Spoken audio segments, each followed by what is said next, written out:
Alô, fiel, vamos lá para mais um vídeo, vamos trazendo as últimas informações aí com Chico Garcia, né, falando que Memphis Depay, né, não compareceu ao treino de hoje, ou melhor, de ontem, né, e também por causa de complicações aí com o tempo aí que está aí no Brasil, né, e também, né, sobre a Safiel ou qualquer outro tipo de SAF que for ser feita no nosso timão.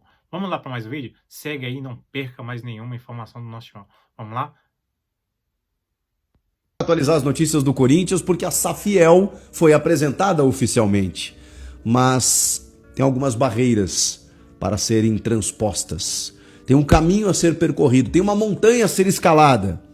Calma, não é tão difícil assim, mas algumas coisas precisam acontecer até a gente se aproximar do modelo de SAF, seja a Safiel ou qualquer outro modelo. Eu vou te contar tudo nesse vídeo. E o Memphis não treinou, tá? Vou te contar também. Bom, rapaziada, depois da folga de 2 dias, o Memphis Depay, ele estava no Rio de Janeiro, tinha avisado a delegação que iria retornar de helicóptero do Rio e, inclusive, pediu autorização para aterrissar no CT Joaquim Grava, poucas horas antes do treino, que aconteceria nesta terça-feira. E, infelizmente, não teve teto em São Paulo por conta do mau tempo. O Rio de Janeiro também está vivendo um período de muita dificuldade aí, né, com vários mortos no dia, uma situação caótica em que as autoridades sugeriram, inclusive, que as pessoas não transitem, né, nesse momento. E aí isso inviabilizou um pouco não, bastante, né, especialmente a condição climática. E o Memphis não conseguiu chegar a tempo do treinamento dessa terça-feira, perdeu a atividade. Tudo foi combinado, né, organizado com o clube, mas de qualquer forma ele perdeu esse treinamento, deve participar das atividades a partir de quarta-feira. Existe uma expectativa também de que durante a semana o goleiro Hugo Souza comece a participar também dessa atividade. Ele ainda está com a luxação no ombro e ainda segue na fisioterapia. O Felipe Longo, né, deve ser o goleiro, mas o Hugo Souza, daqui a pouco, se ele recupera aí a partir da quinta-feira, por exemplo, pega 2 treininhos, provavelmente deve ser o titular diante do Grêmio no domingo. Mas por enquanto a gente trabalha com o Hugo fora e o Longo sendo o goleiro titular.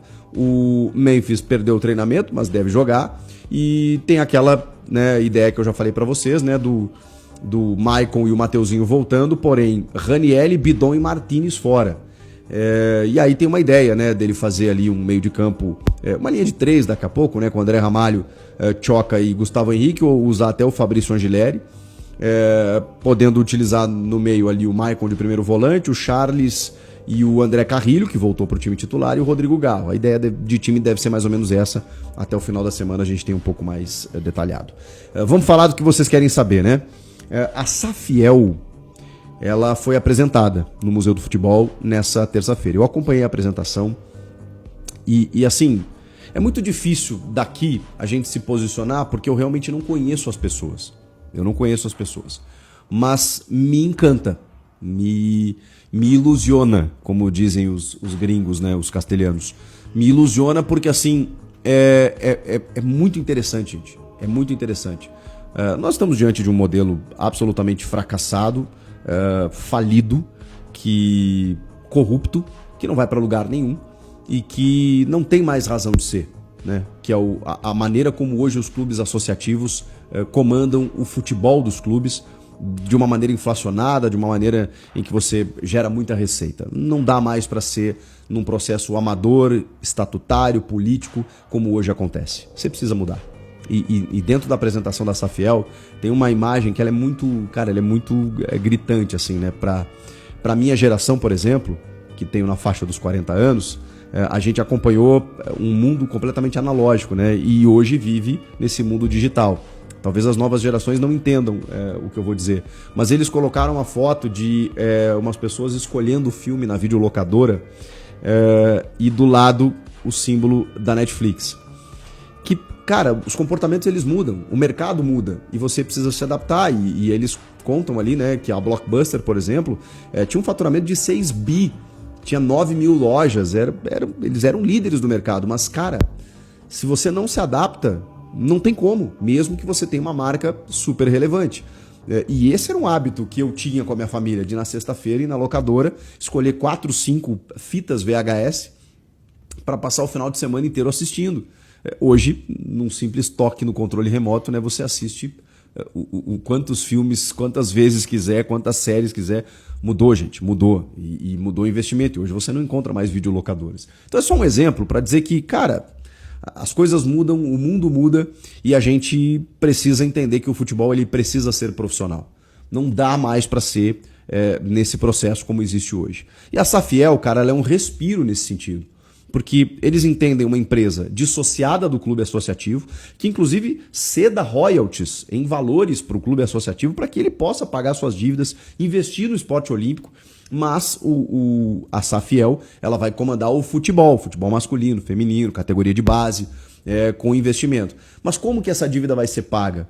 De que maneira isso vai acontecer? Bom, o projeto deles é um projeto bem ousado, que eu realmente não sei se eles conseguiriam na prática, mas é por isso que eu digo, me encanta a maneira como eles exibem as ideias deles e o que eles querem fazer. Que é nada mais, nada menos do que um conselho de administração muito restrito, né? Não com 300 conselheiros, mas com pessoas capacitadas, cuidando do futebol, sem nenhum vínculo afetivo, né? Embora, segundo eles, né, preservando a tradição e a história do clube, mas que ali, naquele momento, naquele cargo, estejam exercendo algo estritamente profissional, como de uma empresa. Fazendo balanços e administrando receitas e despesas como se fosse de uma empresa, porque o futebol hoje exige isso, gente. E com a possibilidade do torcedor ser acionista. Isso é um pouco confuso ainda, porque eles dão a entender que o torcedor vai ter voz ativa, de que o torcedor vai participar. E a ideia deles é ter 1 milhão de sócios. E eu não duvido disso. O Corinthians tem capacidade para ter 1 milhão de sócios e se tornar sustentável nos próximos anos. A questão é, que tipo de interferência um acionista pode ter? Claro que tem cláusulas e requisitos que você, obviamente, não pode ultrapassar, senão qualquer cara endinheirado vai lá, compra uma ação num valor X e não, agora eu quero sentar na cadeira do chefe tal e quero participar das decisões do clube. Não é assim que funciona, imagino eu. Não pode ser. Mas eles vendem como se o torcedor, sendo acionista, primeiro ele possa lucrar com isso, né, com a melhora das ações, com o tempo, o clube se valorizando, a marca criando, mas ao mesmo tempo fazendo parte de alguma maneira, né, do clube e das decisões do clube. Isso ainda está um pouco nebuloso, tem que ser mais destrinchado, né? Mas, cara, é muito interessante porque eles pretendem fazer um aporte, tá? Eu acho que isso é importante. Com essas ações vendidas, faturar até 2,5 bi, o que daria suficiente hoje para pelo menos encaminhar o pagamento da dívida, mas eles entendem como mais. Até pelo aporte que será feito, né, para que o Corinthians pague as suas dívidas, derrube os transfer bans, consiga montar times competitivos, investir em remodelação, estrutura, no CT, categoria de base, e ainda assim ceder um valor lá para o clube associativo continuar sobrevivendo da sua maneira. Mas a SAF do futebol ela é dissociada, ela é completamente diferente. Cara, é profissional, a ideia deles é ser profissional. Só que aí tem um problema. Porque assim, ontem eu fiz um vídeo aqui e assim, dentro da reforma do estatuto, que ainda foi um anteprojeto, porque a gente está no timing da notícia, né? O Romeu Tuma Júnior apresentou lá o anteprojeto, que ainda vai passar pelo conselho e tal, com alguns itens dessa reforma estatutária, entre elas a possibilidade de uma SAF. Só que a maneira como eles divulgaram a possibilidade de SAF, ela praticamente inviabiliza qualquer tipo de SAF. E eu não me dei conta disso no momento que eu fiz o vídeo anterior. Mas eu também entendo como algo, talvez o passo que eu tenha dado no vídeo anterior, ele não tenha sido tão grande quanto eu imaginava, mas ele foi um passo. Porque é o primeiro momento em que o clube começa a discutir o assunto. E justamente, no dia seguinte, tem a apresentação do projeto da Safiel. Então, está acontecendo, rapaziada. Está acontecendo uma discussão. No momento, esse anteprojeto exibido pelo Tuma, realmente ele dificulta as coisas. Quando ele diz que o controle seguirá sendo do clube associativo e que qualquer investidor terá no máximo 49% e não 51%, o que ele quer dizer? Ele quer dizer que eles querem continuar mandando no clube. E qual investidor vai aportar o dinheiro dele numa marca do tamanho do Corinthians sem poder estar no comando, sem poder definir as suas ações, ainda submetidos a esses caras que lá estão? Então realmente não faz nenhum sentido se o modelo seguir dessa maneira. Outra coisa, para aprovação da Safiel ou de qualquer outra SAF, é necessário de 2/3 dos votantes do Conselho Deliberativo. Sendo que em todas as votações, o Conselho, para aprovar qualquer coisa, é a metade mais um. É a maioria. Se você formar a maioria, você aprova. Por que 2/3 para a SAF? Porque você precisa de 66%, rapaziada, de todos os conselheiros. E a própria Safiel entende, os idealizadores do projeto, que o projeto de SAF encontra resistência no Conselho. Os caras não querem.